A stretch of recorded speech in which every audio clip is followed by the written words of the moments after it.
Hey guys, welcome to the EJ Tech Show. I'm Soham and today I'm going to be reviewing the Realme Buds Q2 true wireless earbuds with active noise cancellation. They come at a very attractive price point of just 2,499 rupees and offer features that are usually seen on much more expensive devices. Today I'm going to tell you about my experience with them and if I think they're worth purchasing. If you're watching this video on YouTube, don't forget to subscribe to the Editor G channel for more tech reviews, and if you like this video, don't forget to give it a thumbs up.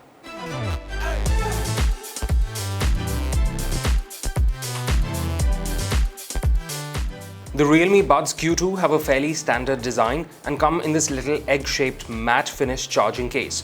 Open it up and you'll see two circular earbuds with a holographic sort of finish on the outer part. We received the grey color finish and they honestly look quite nice to me, simple enough to not attract too much attention, but still a modern, pleasing design.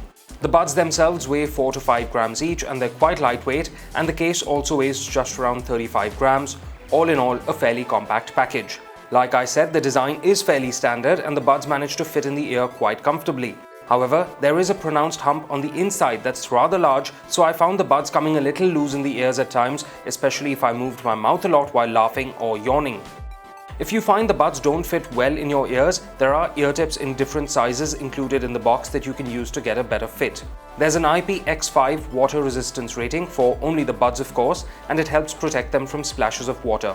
They should be okay to use while doing some light exercise, but Realme warns on their website that you should avoid using these during intensive workouts to prevent sweat from getting inside the buds themselves.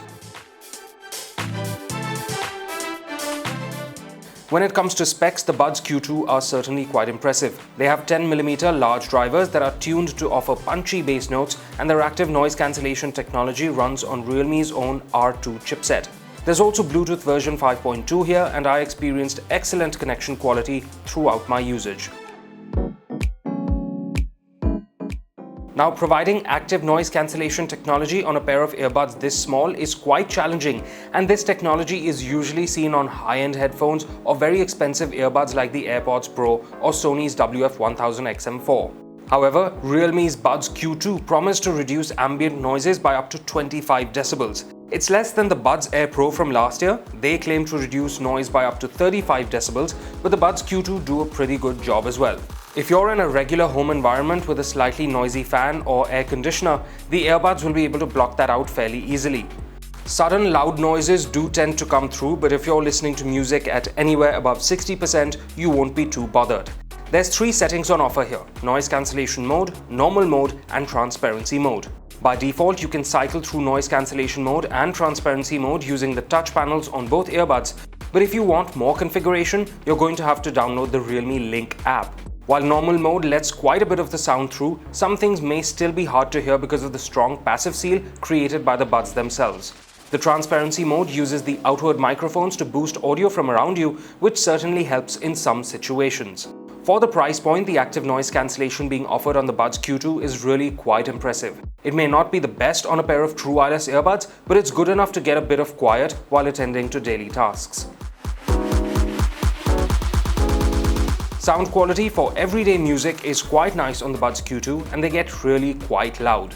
Bass and mids are strong at nearly all volumes, but if you want that detail for higher pitch instruments, you may need to tune the equalizer settings on your music listening app. Alternatively, you can use the Realme Link app to set the sound effects to bass boost, dynamic, or bright. In my usage, leaving them on dynamic was good enough for a wide variety of usage scenarios like music, podcasts, and movies.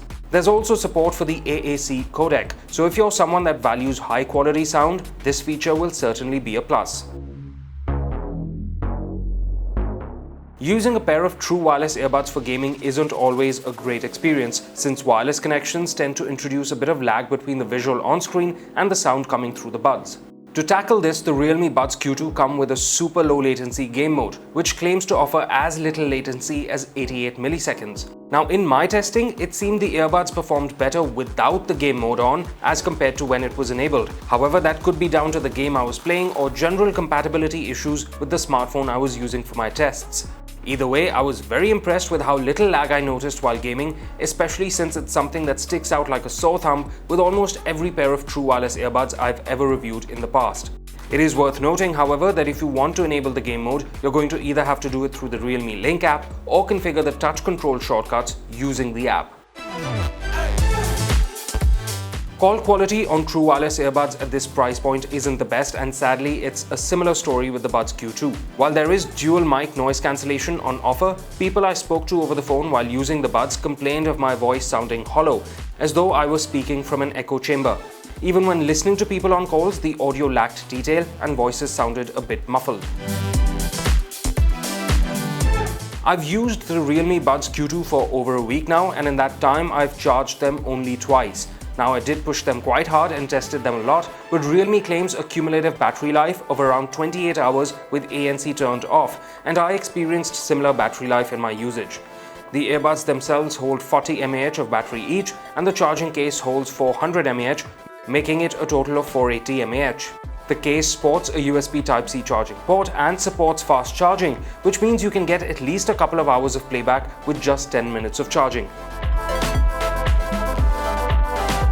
The Realme Link app is fairly simple to use and provides a decent amount of customization for the earbuds. Not only does it let you choose what touch controls you want for things like a voice assistant or gaming mode, it also lets you monitor the battery levels in detail.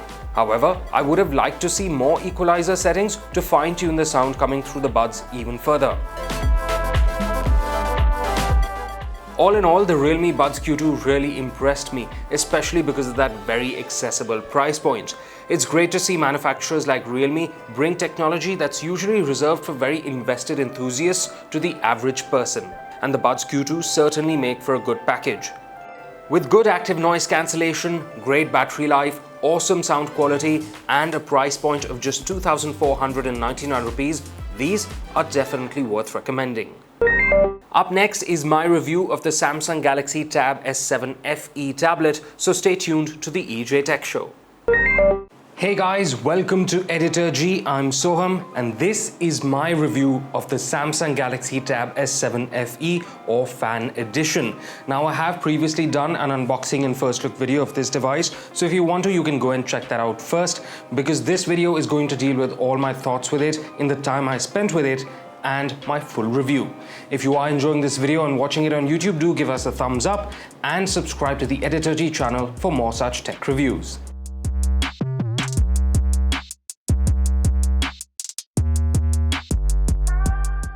I'm going to begin with the design of the Tab S7 FE, since its tablet form factor is the main reason people are going to buy it. It's quite large with a 12.4-inch display, but since the bezels are quite thin, the entire package is about 13 inches across. It's also really slim. At 6.4mm, it's thinner than even a lot of smartphones made by Samsung. Put it on the scale and the Tab S7 FE weighs in at just over 600 grams, and if you attach both the keyboard cover case and S Pen, it weighs around 950 grams. When it comes to handiness, I will admit it's a bit too large to hold comfortably with one hand, and you are going to need both paws to get most tasks done. However, that large form factor means it's closer to a laptop replacement when you've got it fitted with the keyboard cover accessory, but that's something I'll get into later during the review. Like I said before, the Tab S7 FE comes with a massive 12.4-inch display that sports a 2560 by 1600 resolution. It's a TFT display, so it's certainly not the same OLED experience you get on the flagship S7 and S7 Plus, but it is very vibrant and gets quite bright as well.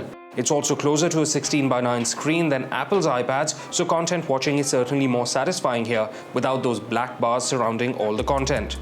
There's Widevine L1 certification for Netflix and support for playback in Full HD, but there's no HDR compatibility for Netflix or support for HDR10 Plus content. Still, there's good news because there's HDR10 and HDR HLG support on apps like YouTube, so that is certainly a bonus. Since it is a TFT display, viewing angles aren't the best off-axis, and I wish Samsung had opted for an OLED panel, especially at this price point.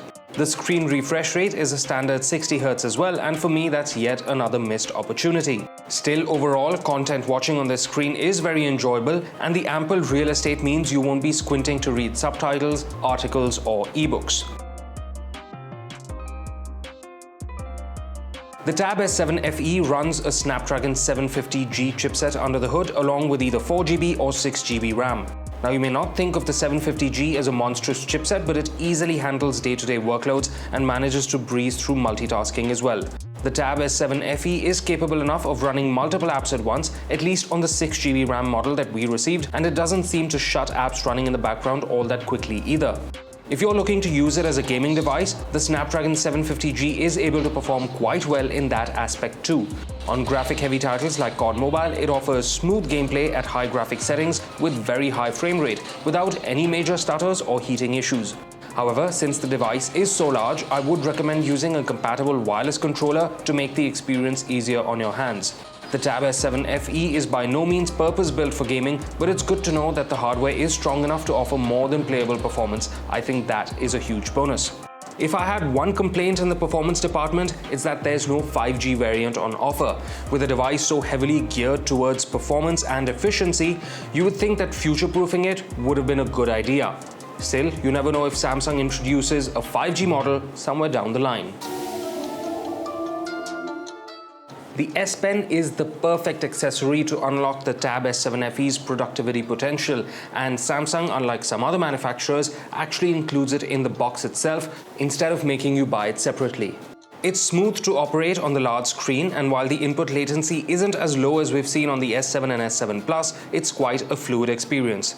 Palm rejection while note-taking also worked really well for me, with no accidental inputs throughout my usage. Also, I'm personally not all that great with it, but the S Pen will allow you to create digital artworks with the Tab S7 FE in a very mobile form factor.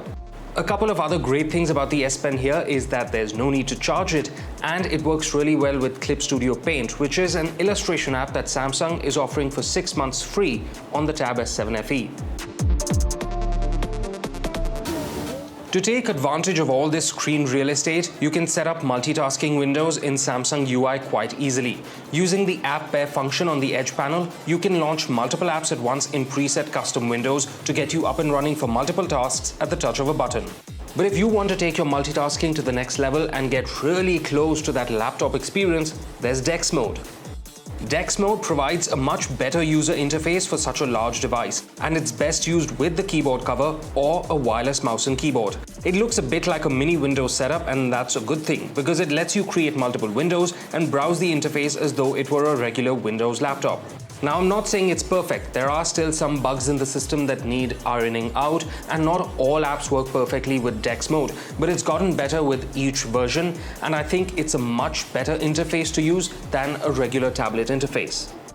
I won't call it a laptop replacement because it still can't run desktop level apps, but if you use your laptop mostly for content consumption, browsing the internet, document editing and answering emails, the Tab S7 FE is certainly worth considering over an underpowered laptop at the same price. On the software front, the Tab S7 FE runs Android 11 with Samsung's One UI 3.1 on top. That brings the latest Android features like Nearby Share and more, along with a fluid and easy-to-use One UI interface. However, since there's no NFC, there's no support for apps like Samsung Pay, so maybe that's something that can be worked on for the next generation. There is still Secure Folder, so that's a good addition. Also, while there are quite a few preloaded apps on the device, almost all of them aid productivity, especially Galaxy Pics that include Clip Studio, Canva, and Note Shelf. On the utility front, the Tab S7 FE sports a USB Type-C port at the bottom, but unfortunately no 3.5mm audio jack, which would have been nice to see. There's dual stereo speakers tuned by AKG, and there's a tray for the SIM card and up to a 1TB micro SD card. It's worth noting that the Type-C slot is a USB 3.2 Gen 1 port, and for connectivity there's Bluetooth version 5.0. The battery capacity on the Tab S7 FE is huge. It's a 10,090 mAh unit, which is possibly one of the largest battery units ever fitted on a tablet by Samsung. However, you need a battery that large when you're running such a big bright display, and the battery life indicates just that. In my medium to heavy usage, the Tab S7 FE offered around exactly a day's worth of battery life, which to me was quite impressive considering all the tasks I was doing on it. Charging time too is surprisingly good. It takes around 3 hours to go from flat to full with the included 15-watt charging adapter, and that may sound like a lot, but the battery being charged is quite large after all. Another point worth mentioning is that it does support up to 45-watt superfast charging, but that's a charging adapter you'll have to buy separately, and it's not included in the box. The keyboard cover is designed rather well and uses a soft touch material on the outside and matte plastic on the inside for the keys. It wraps around the Tab S7 FE with the help of magnets and comes with one angle for propping up the display, which seems to be alright for when you're using it on a desk. The angle is 60 degrees, so it isn't too severe, but there's only one angle to prop it up at, so flexibility is a bit limited. Moreover, since the tab is connected to the keyboard at the bottom with the help of strong magnets, you can't just shut the entire package like a laptop. You've first got to lift the tab up and out of its connectors, and only then can you fold it down. There's also a cutout in the back of the cover for holstering the S Pen, but it's not the most convenient spot. For the most part, the S Pen stays secure on the back, but if you accidentally nudge it, it will come loose from its holster. Plus, if you fold back the keyboard cover while it's still attached to the back of the tab, the S Pen gets sandwiched between the two.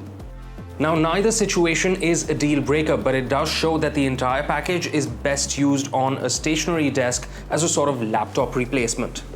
However, one thing worth pointing out is that the keyboard cover for the Tab S7 FE does not come with a trackpad like the one with the Tab S7 and S7 Plus. In my opinion, this is a missed opportunity, but the good news is that if you want to, you can use a Bluetooth keyboard and mouse with this tablet quite easily, and that's especially useful in DeX mode. But what matters most, at least to me, is the typing experience, which is really good. Despite being rather low profile, the keys have a decent amount of travel and pushback and feel responsive to the touch. They're also well spaced, so if you're shifting between this and a conventional keyboard, you're not going to face too much trouble in relearning where all the keys are placed. The front-facing selfie camera is a 5-megapixel sensor, and it plays an important role. Along with the 3 microphones positioned throughout the body of the Tab S7 FE, it offers a good experience when attending video calls. Its placement is also smart. It sits on the longer end, optimally positioned for when the tab is in landscape mode. Multiple light sensors in the front next to the camera help balance exposure based on ambient lighting, something that will be useful when taking video calls. Overall quality is just about average in decent lighting conditions, and I do wish Samsung had provided a slightly higher resolution sensor, especially on a device that's likely going to be used for a lot of video conferencing. The rear camera is an 8-megapixel sensor, and it's honestly best for taking images of documents or using in very well-lit environments. It won't provide you with smartphone-level photography, but it will get basic photos done without a problem, even if it is with a bit of help from Samsung's image processing. A point worth noting is that videos with both the front and rear cameras can be taken at a maximum 1080p at 30 fps, and a 4K option with at least the front-facing camera would have been appreciated.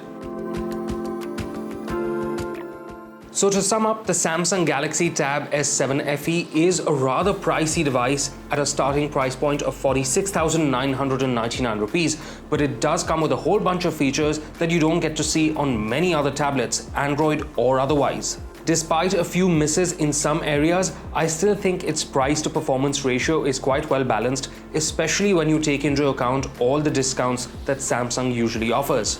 In fact, Samsung is currently offering a whopping 10,000 rupees off on the keyboard cover, along with a 4,000 rupee cashback discount on HDFC Bank credit and debit cards. Put all that together and you get a great option for someone that wants a powerful device that offers a good balance between productivity, performance, and portability. Mobile World Congress, or MWC, is usually the biggest tech mobile show in the world.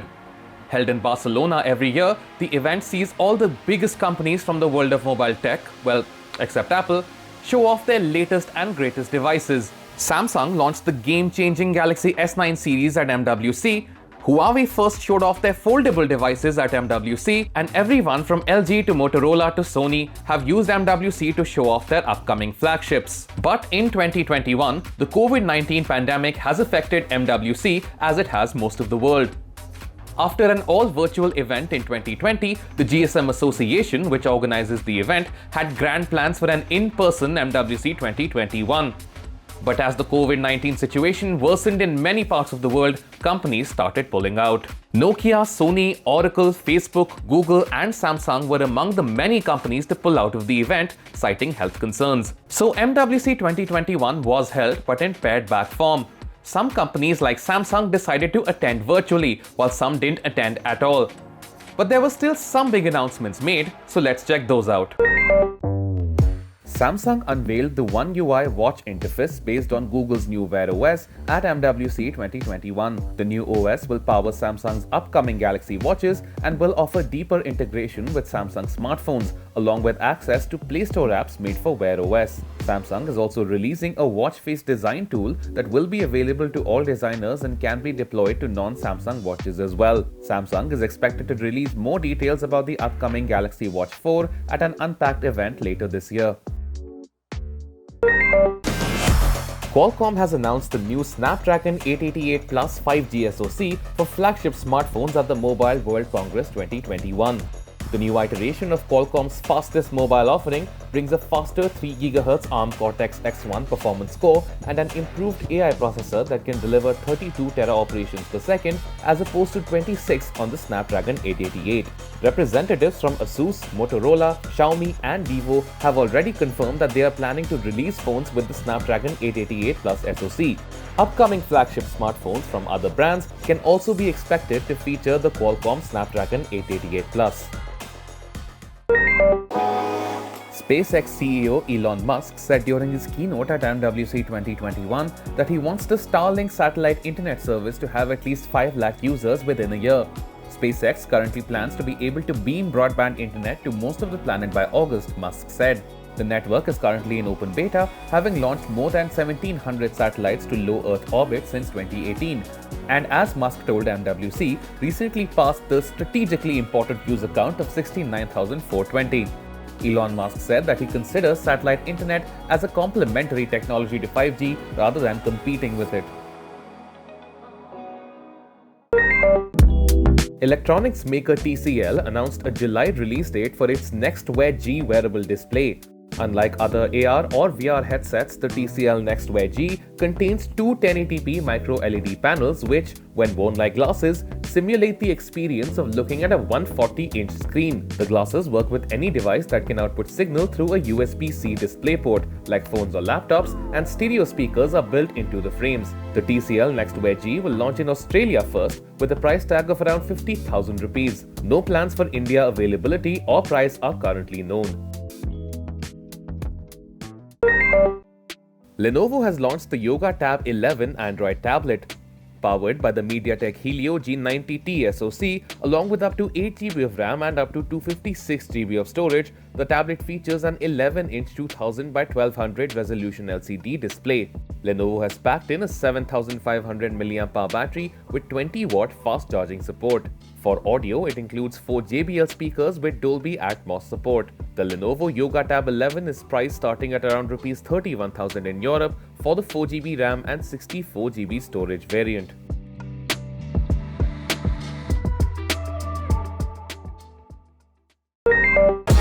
Lenovo has launched the Yoga Tab 13 Android tablet. The tablet features a 13-inch 2160 by 1350 resolution LTPS LCD display, which can act as an external display using the included micro HDMI port. It is powered by the Snapdragon 870 SoC, along with up to 8GB of RAM and up to 256GB of storage. Lenovo has packed in a 10,200 mAh battery with 30-watt fast charging. The tablet includes a single 8-megapixel camera on the front and comes with a kickstand that can also act as a handle. The Lenovo Yoga Tab 13 is priced starting at around Rs 71,000 in Europe. No plans for availability or pricing in India have been announced yet. So those were the biggest announcements from MWC 2021. For all the news and reviews on the latest from the world of tech, make sure you subscribe to our channel.